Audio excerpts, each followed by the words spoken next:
Battle of Brum Saturday. How's the training camp gone? Yeah, really well. People always say training camp's gone great. We're quite honest. When we've had a few glitches in training camp, we've said we've had glitches, but this one's, we've got there in the end. This one, a bit like the Glenfoot camp, weight's good. We've done 100 rounds of sparring. I think it was 102 actually. We've incorporated a full swimming programme from Max Maxwell rather than just experimenting like last time.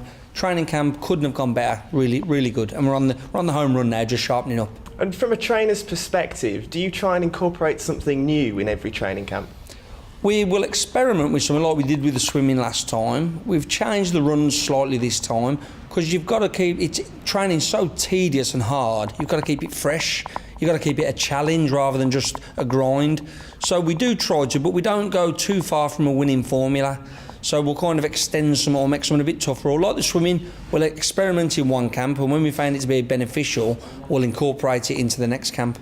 Sam Eggington's currently one of the hottest young British boxers out there in the country at the moment. What's it like working with him every day?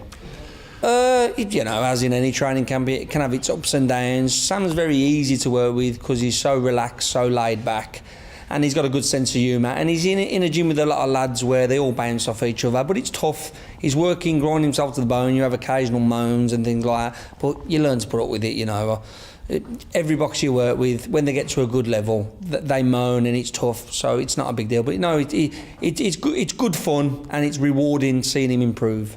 And we've spoken to Sam about the Gavin pulling out.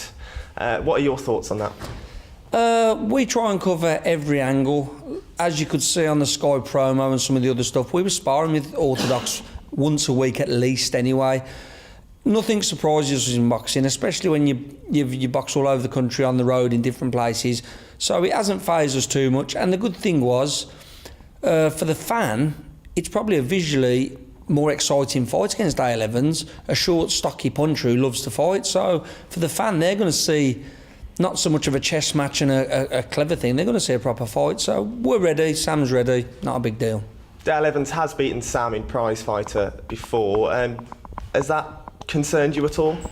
Not really, because it's motivated Sam. Because when Sam gets fights where he's meant to win and he's comfortable to win, probably being his worst performances, when he's got a little bit of motivation, such as a guy having a win over him, that's when you see him switch on. In his big fights, that's why people have been so impressed, because it adds that extra gear to him. So we had the choice of quite a good Mexican, but who nobody had heard of, or Dale Evans.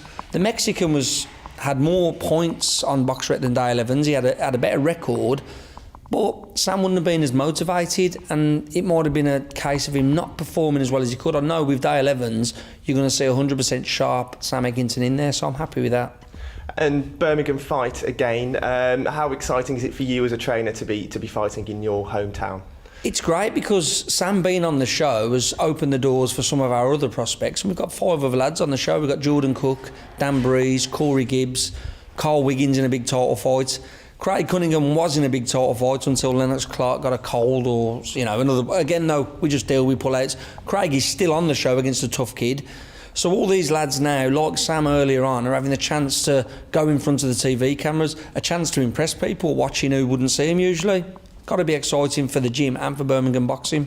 And as Sam's trainer, are you always looking 2 or 3 steps ahead, fights ahead even? Yeah, as a matchmaker and manager and trainer, I always make the guys. We have an end of year meeting where we have a bit of food. I have to pay. It's getting worse as we get more boxers, to be honest.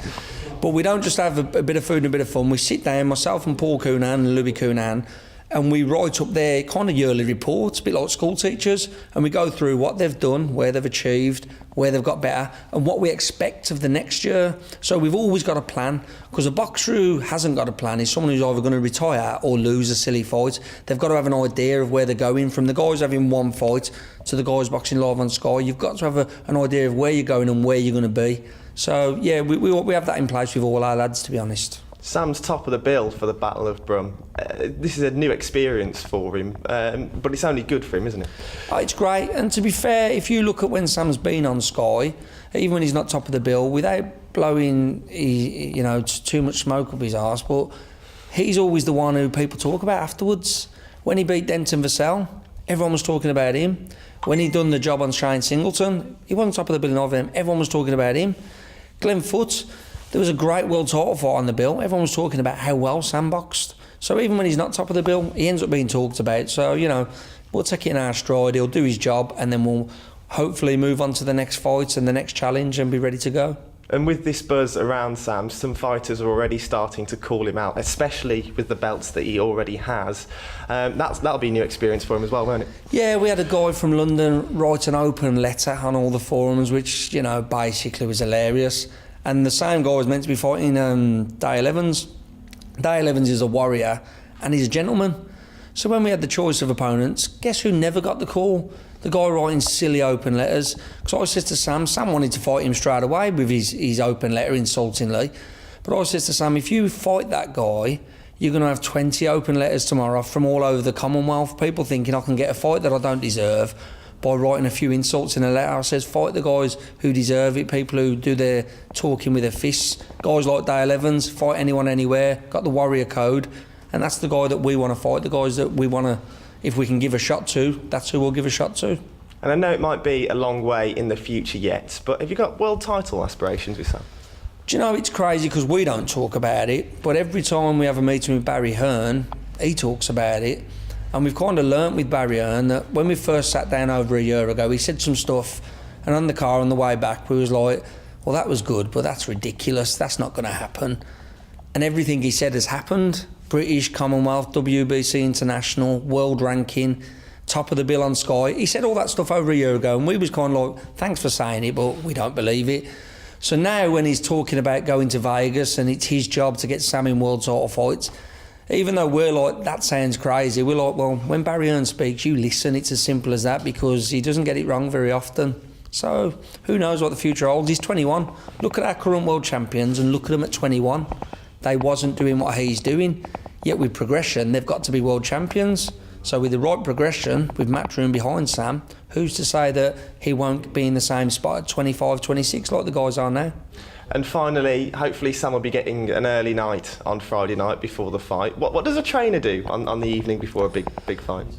Basically, we make sure that he's ate properly. We occupy him. You don't want to leave a boxer on their own.